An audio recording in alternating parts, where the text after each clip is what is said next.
আসসালামু আলাইকুম প্রিয় শিক্ষার্থী। আজকের এই পর্বে আমরা অষ্টম অধ্যায়ের অনুধাবনমূলক ও সংক্ষিপ্ত প্রশ্ন উত্তর নিয়ে আলোচনা করব। তো দেখো আমাদের কাছে যে এখন তোমাদের কাছে যে অনেকগুলো কোশ্চেন আমরা হচ্ছে বিভিন্ন স্কুল এবং বিভিন্ন যে বোর্ডে যে ভালো, ভালো স্কুল এবং বোর্ডে এই যে কোশ্চেনগুলো আসছে সেখান থেকে আমরা কি এই যে তোমাদের জন্য এই অনুধাবন এবং সংক্ষিপ্তমূলক প্রশ্ন উত্তরগুলো সাজাইছি। আচ্ছা, প্রথম প্রশ্নটা কি বলতেছে যে গণতন্ত্র বলতে কি বোঝায় ব্যাখ্যা করো।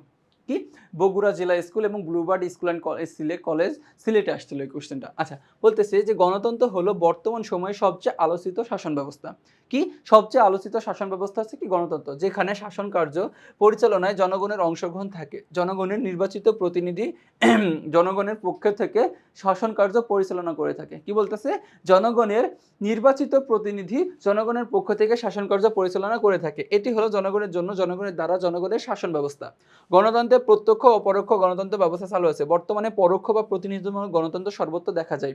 তো নির্বাচন ভোটার অধিকার গণতন্ত্রের কি পূর্ব শর্ত। এখন দেখো যে গণতন্ত্র বিষয়টা কেমন, যে আমি একটা রাজনৈতিক দলকে ভোট দেব, অথবা একজন রাজনৈতিক দল থেকে একটা ব্যক্তি ভোটে দাঁড়াইছে আমার আসনে, তাকে আমি কি ভোট দিয়ে জয়যুক্ত করব, তারপরে তারা হচ্ছে কি সরকার গঠন করবে। এটাকে আমরা বলতেছি গণতন্ত্র।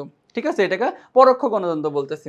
আচ্ছা আচ্ছা, 2 নম্বর কোশ্চেনটা যে আধুনিক গণতান্ত্রিক, দেখো আধুনিক গণতান্ত্রিক দেশে প্রত্যক্ষ গণতন্ত্র চর্চা করা কঠিন, ব্যাখ্যা করো। এখন দেখো আগে বুঝতে হবে যে প্রত্যক্ষ গণতন্ত্র জিনিসটা কি। কি বললাম, আগে বুঝতে হবে যে প্রত্যক্ষ গণতন্ত্র কি। এখন প্রত্যক্ষ গণতন্ত্র বলতে বোঝানো হয়েছে যেখানে দেখো যে নাগরিকগণ সরাসরি শাসন কার্যে অংশগ্রহণ করে, সেটাকে আমরা বলতেছি কি প্রত্যক্ষ গণতন্ত্র। এখন আধুনিক গণতান্ত্রিক দেশের আয়তন ও জনসংখ্যার কারণে এখানে প্রত্যক্ষ গণতন্ত্র চর্চা করার সুযোগ কঠিন। এখন দেখো একটা দেশের জনসংখ্যা মনে করো যে 20 কোটি, বাংলাদেশের কথা ধরো। এখন বাংলাদেশের সকল জনগণ যদি কি যে শাসন কার্যে অংশগ্রহণ করে, তাহলে কি একটা বিশৃঙ্খলা সৃষ্টি হবে। তো এই যে তার জন্য কি এই আধুনিক রাষ্ট্রে এই যে প্রত্যক্ষ গণতন্ত্র চর্চা করা কি অনেক কঠিন। আধুনিক রাষ্ট্র আয়তনে বিশাল, এর জনসংখ্যাও বেশি, তাই আধুনিক গণতান্ত্রিক দেশে প্রত্যক্ষ গণতন্ত্র চর্চা করা কি কঠিন। আচ্ছা, এরপরে কোশ্চেনটা যে পরোক্ষ নির্বাচন বলতে কি বোঝায়। আচ্ছা, পরোক্ষ নির্বাচন বলতেছে, ঠিক আছে, এই পরোক্ষ নির্বাচন জিনিসটা একটু বুঝতে হবে। যে পরোক্ষ নির্বাচন বলতে সাধারণত ওই নির্বাচন পদ্ধতিকে বোঝায় যেখানে ভোটারগণ ভোট দিয়ে সরাসরি প্রতিনিধি নির্বাচন করে একটি মধ্যবর্তী নির্বাচনী সংস্থা তৈরি করে। আচ্ছা, এখানে বলি একটা, যেমন গণতন্ত্র যেমন দুই প্রকার, ঠিক একইভাবে এই নির্বাচনও দুই প্রকার। একটা হচ্ছে পরোক্ষ নির্বাচন আর একটা হচ্ছে কি প্রত্যক্ষ নির্বাচন। কি বললাম, একটা পরোক্ষ নির্বাচন, একটা প্রত্যক্ষ নির্বাচন। পরোক্ষ নির্বাচনটা কি, এই পরোক্ষ নির্বাচন দেখো পরোক্ষ বা প্রতিনিধি, অর্থাৎ প্রত্যক্ষ নির্বাচন বলে আগে। আচ্ছা, আমরা বললাম যে প্রত্যক্ষ নির্বাচন, ঠিক আছে, এখানে একটু বুঝতে হবে যে প্রত্যক্ষ নির্বাচন বলতে জিনিসটা বুঝাইতেছে যে প্রত্যক্ষ নির্বাচন, দেখো প্রত্যক্ষ গণতন্ত্র কি ছিল, যেখানে নাগরিকগণ সরাসরি শাসন কার্যে অংশগ্রহণ করে। আর প্রত্যক্ষ নির্বাচনে বলতেছে যেখানে নাগরিকগণ সরাসরি একজন প্রতিনিধি নির্বাচন করে। কি বললাম, সরাসরি একটা প্রতিনিধি নির্বাচন করে দেয়, তাকে আমরা বলতেছি কি প্রত্যক্ষ নির্বাচন। আর পরোক্ষ নির্বাচন বলতে বোঝাইতেছে পরোক্ষ নির্বাচন, ঠিক আছে, পরোক্ষ নির্বাচন বলতে বোঝাইতেছে যে যেখানে নাগরিকগণ সাধারণত কি করে সরাসরি প্রতিনিধি নির্বাচন করে।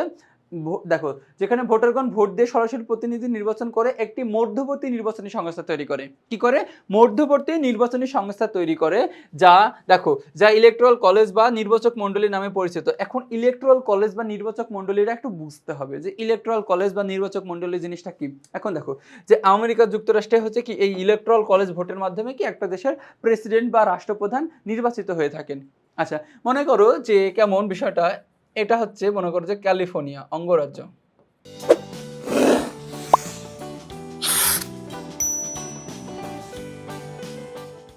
কি বললাম যে ক্যালিফোর্নিয়া অঙ্গরাজ্য, ঠিক আছে।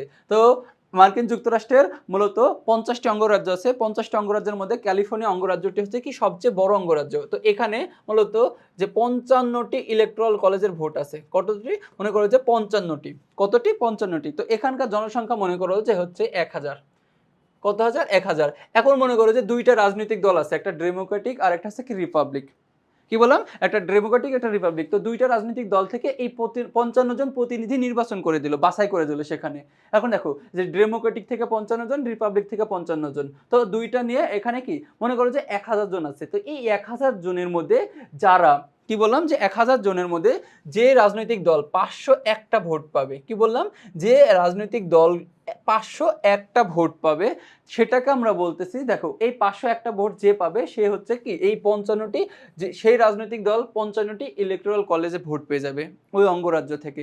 এখন দেখো আমাদের দেশে যেমন কি যে একটা সংসদীয় আসনে দুইজন, একটা বিপরীত মানে মনে করো যে একটা আওয়ামী লীগ থেকে দাঁড়াইছে, একটা বিএনপি থেকে দাঁড়াইছে, যে আমাদের কি মনে করো যে একটা জেলায় 4টা থেকে 5টা রাজনৈতিক মানে কি সংসদীয় আসন থাকে, সংসদীয় আসন থেকে এই একটা রাজনৈতিক দল দেখো মনে করো যে একটা আসন পাইছে আর একটা রাজনৈতিক দল আর একটা আসন পেতেই পারে, ঠিক আছে এমন। কিন্তু এখানে বিষয়টা হচ্ছে যে এখানে কি যে রাজনৈতিক দল সবচেয়ে কি বেশি ভোট পাবে, 1000টা ভোটের মধ্যে মনে করো যে 501টা পাইছে, তার মানে সে এই 55টি হচ্ছে কি যে এই 55টি কি যে আসন পেয়ে যাবে, মানে ইলেকট্রাল ভোট পেয়ে যাবে। এখন দেখো এইভাবে করতে করতে সবচেয়ে যে বেশি 271টি যে মানে 271টি যে হচ্ছে ইলেকট্রাল ভোট পাবে সে হচ্ছে কি পরবর্তীতে দেখো 271 জন যখন নির্বাচিত হবে ওই 271 জন যে কি করবে পরবর্তীতে এই যে রাষ্ট্রপতি, কি বললাম যে পরবর্তীতে প্রেসিডেন্ট নির্বাচন করবে ওরা। এখন এখানে জনগণ মূলত একটা মধ্যবর্তী নির্বাচন করে দিয়েছে, কি করে দিয়েছে মধ্যবর্তী নির্বাচন, তো এইটাকে আমরা বলতেছি পরোক্ষ গণতন্ত্র। আচ্ছা এরপরে আছে যে 4 নম্বর কোশ্চেনটা। 4 নম্বর কোশ্চেনটা কি যে গণতান্ত্রিক শাসন ব্যবস্থায় রাজনৈতিক দলের ভূমিকা ব্যাখ্যা করো। তো আমরা জানি যে গণতান্ত্রিক শাসন ব্যবস্থায় সাফল্যের জন্য রাজনৈতিক দল আবশ্যকীয়। এখন রাজনৈতিক দল দেশের রাজনৈতিক, সামাজিক, অর্থনৈতিক সমস্যা চিহ্নিত করে তার আলোকে নীতিমালা তৈরি করেন এবং কর্মসূচি গ্রহণ করে। এছাড়া রাজনৈতিক দলই নির্বাচনের মাধ্যমে জয়লাভ করে সরকারের গঠন করে। তাই গণতান্ত্রিক ব্যবস্থায় রাজনৈতিক দল গুরুত্বপূর্ণ। তো আমরা জানি যে আধুনিক ব্যবস্থায় দেখো আধুনিক ব্যবস্থা শাসন মানে কি আধুনিক রাষ্ট্রে শাসন ব্যবস্থা মূলত কার্যত রাজনৈতিক দলেরই কি শাসন ব্যবস্থা। এখন কি আমরা জানি যে একটা রাজনৈতিক দল ভোটে জয়লাভ করার পরে তারা হচ্ছে কি সরকার গঠন করে, তারপরে কি তারা দেশ পরিচালনা করে, তার মানে কি এটা তো রাজনৈতিক দলই করতেছে সব কিছু।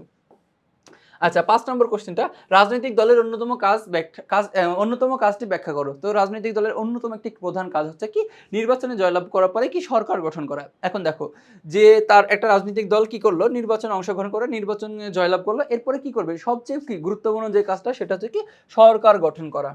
কি করবে সরকার গঠন করবে।